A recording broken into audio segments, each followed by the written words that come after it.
A day in my life as a cute na future educator na madaming ganap sa kanyang buhay. So I wake up as early as 5:30 because I'm only from Luwag. Nag-check na ako ng aking phone for updates at pampagising na rin sa aking diwa. After that, inayos ko na ang aking bed at naghilamos na rin para fresh ang badet. So ayun, then kumuha na ako ng aking pagkain. I usually eat rice para may energy ako for the whole day. However, hindi nakapagluto si mama that day, kaya Quaker na lang muna ako at ng aking favorite na chocolate drink. So, after eating, I went to take a shower and nagbihis na into my type A uniform. After magbihis, inayos ko na ang aking bag at nilagay na sa tricycle kasi malalate na ako. Pero I remember to bring my water because stay hydrated always. So ayun na nga, dahil malalate na ako, dito na ako sa tricycle nag-ayos ng aking face, dead man na lang sa aking kapatid na sanay na sa kaartehan ko. So pak, ayan, tao na siya. At dahil nga late na talaga ako, kinakabahan na ako sa mga oras na yan dahil baka nandun na sa room si sir.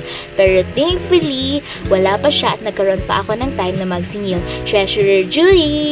At ayun, sinulat ko pa ang activity ko sa STS. Pero dahil Monday ngayon, it's flag ceremony, nagpalit ako sa jersey ko dahil parade ng CTE for being the champion in the Uni Games. Woo! A few moments later. Ang akala naming earthquake drill ay bomb threat na pala.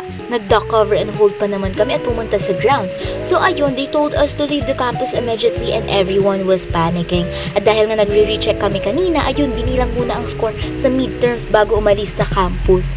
So ayun, dito naghanap na kami ng tricycle para makalayo kami sa campus dahil mahirap na kung meron talagang bomba. At ang pinuntahan namin ay saan kaya? Sa McDo. Opo, sa McDo ang diretsyo namin.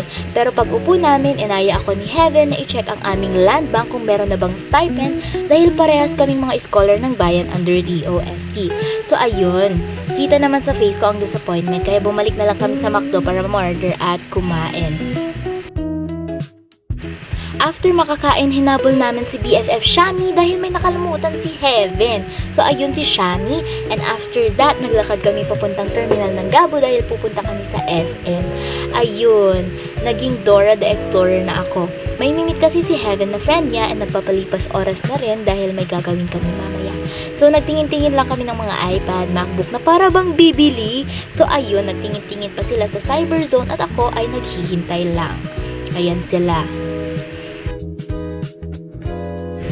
After that, bumaba na kami. So, ayan sa escalator.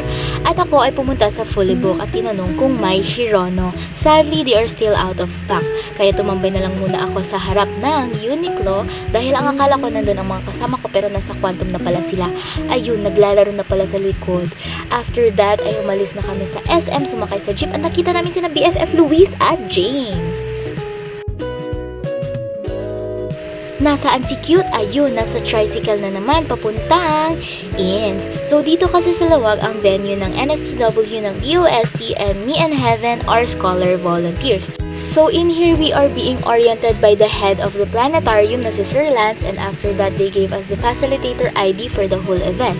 After namin tumulong mag-prep sa venue ng planetarium, naglaro kami sa mga interactive exhibits nila, and ayun, may binigay din silang free snacks na sandwich and chichara. Napaka-yummers! Ayan, naubos ko. So, after snacks, nag-try ako sa microscope and eto ang makikita sa sinet up ko na microscope. Ayun. Naglaro din ako sa steady hand game at tutunog yan kapag dumikit. Nung mga 5:30 na ay umalis na kami dahil uuwi pa sa Batak ang mga scholar volunteers din na kasama namin.